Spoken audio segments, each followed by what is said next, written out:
اللہ تعالیٰ یہ خواب کیوں دکھاتا ہے بندوں کو؟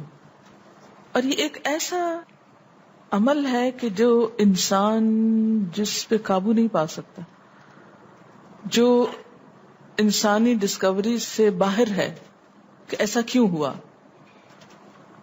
آپ دیکھیں کہ انسان دو چیزوں کا مجموعہ ہے، ایک اس کا جسم ہے اور ایک اس کی روح ہے.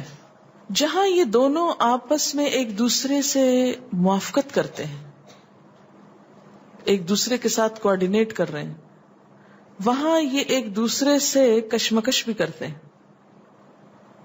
بعض اوقات جسمانی خواہشات روح پر غالب آ جاتی ہیں، بعض اوقات روحانی کیفیات جسم پر غالب آ جاتی ہیں. عام طور پر دن میں جب ہم دنیا کے کام کر رہے ہوتے ہیں تو ہمارا جسم ایکٹیو ہوتا ہے، اور اس کا نتیجہ کیا ہوتا ہے کہ روح کی جو کار فرمائی ہیں وہ ذرا لو ہو جاتی. رات کو جب ہم سوتے ہیں اور جسم ہمارا بالکل بے حس ہو جاتا ہے تو پھر روح جو ہے وہ ابھر کر آتی ہے، اس کی کار فرمائی بڑھتی ہے، وہ زیادہ ایکٹیو ہو جاتی. پھر آپ کو قرآن کی وہ آیت بھی یاد ہوگی کہ جس میں اللہ تعالیٰ فرماتے ہیں کہ جب انسان سوتا ہے تو ہم اس کی ایک روح لے لیتے ہیں، جس کو زندگی دینی ہوتی ہے وہ واپس لوٹا دیتے ہیں، ورنہ جو دوسری باقی ہوتی وہ بھی لے لیتے ہیں. اب یہ جو روح نکلتی ہے نا ایک ہمارے جسم سے، تو یوں لگتا ہے کہ جیسے وہ مختلف جگہوں پہ وانڈر کرتی ہے، یعنی گھومتی پھرتی، اور بعض اوقات دور دراز پہنچ کے مثلا کسی مردے سے جا ملاقات کرتی. کیونکہ روح تو ایک لطیف چیز ہے نا، جب ماں کے پیٹ میں بچے کے اندر آتی ہے تو کوئی پتہ نہیں چلتا، جب نکل جاتی ہے تو کوئی پتہ نہیں چلتا.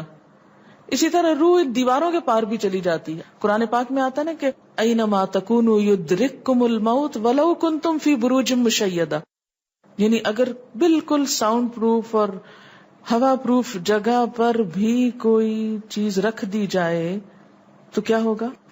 روح وہاں سے بھی نکل جائے گی. یعنی روح کے لیے یہ مادی چیزیں رکاوٹ نہیں ہے. اب آپ دیکھیں جو لوگ مر جاتے ہیں بعض اوقات آپ کی ان سے ملاقات ہوتی اور آپ کو یوں لگتا ہے جیسے آپ ان کو چھو کر آئیں، اور ایسا ممکن ہے کہ وہ جو سوتے وقت ایک روح آپ کی نکلی وہ ٹریول کرتے کرتے اس مقام پہ جا پہنچی جہاں وہ مردہ روح تھی، اور اس نے اس سے جا کر باتیں بھی کی، کچھ میسج بھی لیے، کچھ اور بھی. تو اس سارے کو ہم واضح طور پر نہ جان سکتے ہیں، اس کی حقیقت نہ سمجھ سکتے ہیں، لیکن بعض خوابوں کو انٹرپریٹ کرنے میں یہ چیز آپ کو مدد دے گی کہ ایسا کس طرح پاسبل ہے. آپ اپنے بستر پر لیٹے ہوئے اور روحانی طور پر آپ خواب میں آپ کہیں اور پہنچے ہوئے. بعض اوقات آپ دیکھتے ہیں کہ میت آپ کو کوئی چیز دے رہی ہے، میت رو رہی ہے، میت خوش ہے، آپ اس کو دیکھتے ہیں وہ بڑے باغ میں بیٹھی ہوئی ہے. یہ آپ نے کہاں سے دیکھ لیا؟ آپ تو بستر پہ لیٹے ہوئے تھے. تو وہ جو ایک شعور سوتے وقت نکل جاتا ہے، جسم سے الگ ہو جاتا ہے، وہ ٹریول کر رہا ہوتا ہے ایک طرح سے، اور وہ ایسی جگہوں پر اللہ کے اذن سے ہی پہنچ جاتا ہے اور اس کو وہاں کی معلومات مل جاتی ہیں. اچھا، آپ کو یاد ہوگا وہ قصہ جو شہیدوں کا واقعہ میں نے آپ کو سنایا تھا، عراق میں جو صحابہ کرام کی قبروں میں سے ان کو نکال کر دوسری جگہ پر دفن کیا گیا. آپ نے دیکھا کہ مستقل کنٹینیوسلی 3 دن خواب آیا ایک شخص، جب اس نے اگنور کیا تو بادشاہ وقت کو خواب آیا، مفتی اعظم کو خواب ہے، اور مسلسل خواب میں وہ اپنا میسج کنوے کر رہے ہیں کہ ہمیں وہاں سے نکالو، ہماری قبروں میں پانی آ گیا. اور یہ بالکل سچا واقعہ ہوا، دنیا نے جس کا مشاہدہ بھی کیا. تو پھر آپ اس کو کیسے انٹرپریٹ کریں گے؟ وہ شہداء کہاں ملے تھے؟ تو بات یہ ہے کہ جیسے ہماری روح ٹریول کرتی ہے، کہیں ایسی جگہ جا پہنچتی ہے تو ہو سکتا ہے کہ وہ اس مقام تک جا پہنچی ہو. یہ شہیدوں کی روح تو آزاد ہوتی ہے، ان کو اجازت مل گئی ہو کہ وہ ان لوگوں کی روح سے جا ملے، کیونکہ سجین قید خانے میں تو ہوتی ہے نا وہ روح جس کو مجرم روح جو ہوتی، لیکن جو مومن کی روح ہے، خاص طور پہ شہداء کی روح ہے، تو جنت میں کیا کر رہی ہوتی ہے؟ گھوم پھر رہی ہوتی، کھا پی رہی ہوتی. تو یہ بالکل ایک سچ ہے اور حقیقت ہے کہ بسا اوقات انسان خواب میں ایسے لوگوں سے ملاقات کر کے ان کے حالات کو جان لیتا ہے کہ ان پہ کیا گزر رہی. مثلا ان کو عذاب ہو رہا ہے. یہ عام بات ہے نا کہ میت کو جس حال میں دیکھو اسی حال میں ہوتی ہے. یعنی اگر خواب میں دیکھیں کسی نے اپنے والدین کو دیکھا کہ وہ بہت رو رہے ہیں فوت ہونے کے بعد، تو کیا کرنا چاہیے؟ ان کی طرف سے صدقہ دعا کرنی چاہیے. یہ بھی اللہ کی ایک رحمت ہوتی ہے کہ ان کو موقع دے دیا جاتا ہے کہ وہ اپنا میسج کنوے کر دیں. ایک طرح سے وہ اس کے دل کی بات نہیں ہوتی، الا یہ کہ آپ کسی انسان کے بارے میں بہت برا گمان رکھتے ہیں اور آپ اسے دیکھتے ہیں کہ وہ رو رہا ہے یا کچھ، لیکن کئی اور لوگ دیکھتے ہیں کہ وہ ہنس رہا ہے، کھیل رہا ہے. تو اس کا مطلب یہ ہے کہ پھر آپ ان دو کو کنٹراڈکشن کیسے دور کریں گے؟ تو پھر آپ یہ دیکھیں گے کہ جس نے خواب دیکھا ہے اس کا اپنا نظریہ اس شخص کے بارے میں کیا تھا، کیونکہ اس کی اپنی بدگمانی تو نہیں اندر چھپی ہوئی تھی کہ جو سوتے وقت اوپر ابھر آئی اور اس نے وہ روپ اس طرح کا دکھا دیا. پھر وہ حدیث نفس میں آ جائے گی، دل کی بات میں وہ چیز آ جائے گی. ٹھیک. تو نبوت کا جیسے انبیاء علیہ السلام کو کچھ غیب کی خبریں دے دی جاتی تھی، اسی طرح عام انسانوں کو خواب کے ذریعے کچھ غیب کی خبریں دے دی جاتی ہیں. لیکن کسی بھی خواب کے سچا ہونے کی آپ کوئی دلیل نہیں رکھتے.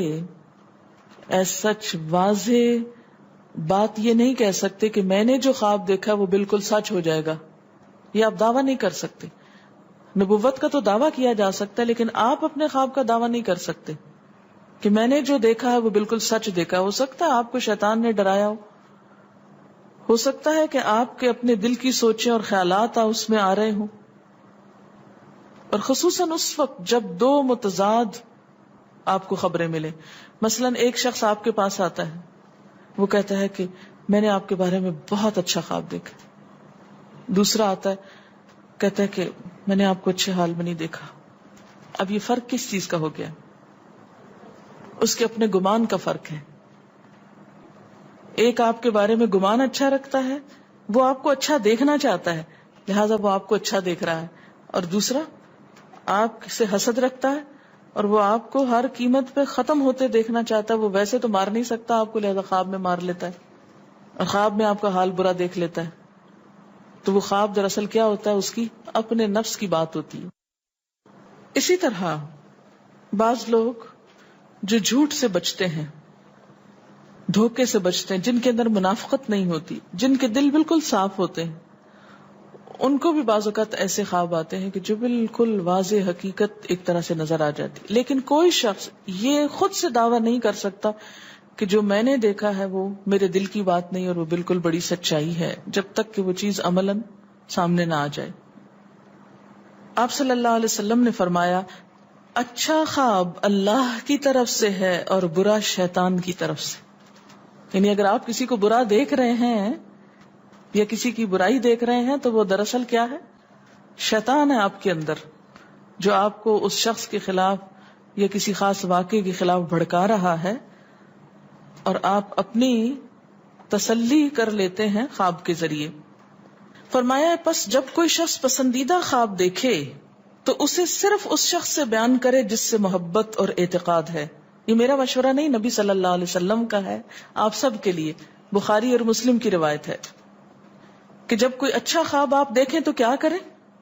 اس کو بتائیں جس سے آپ محبت رکھتے ہو، وہ آپ سے بھی رکھتا ہو اور جس پر آپ کا اعتماد ہو. جیسے حضرت یعقوب علیہ السلام نے کیا کہا تھا بیٹے کو کہ مجھے تو بتا دیا، بھائیوں کا نہیں بتانا. اور جب مکروہ خواب دیکھیں تو حق تعالی سے اس خواب کے شر اور شیطان کے فتنے سے پناہ مانگے. جب برا خواب دیکھیں تو اس خواب کے شر اور شیطان کے فتنے سے پناہ مانگے کہ شیطان بہکانے لگا انسان کو. اچھا آپ دیکھیں کہ بعض اوقات یہ ہوتا ہے کہ جسے ہمارا کسی سے اختلاف ہوا ہے، عقیدے میں، گھر کے جھگڑے میں، کسی ذاتی اس میں، تو ہم کمزور ہوتے ہیں، مجبور ہوتے ہیں، اس کو کچھ کہہ نہیں سکتے. تو پھر ہم بعض اوقات اپنی تسکین کیسے کرتے ہیں؟ خوابوں میں کرتے ہیں.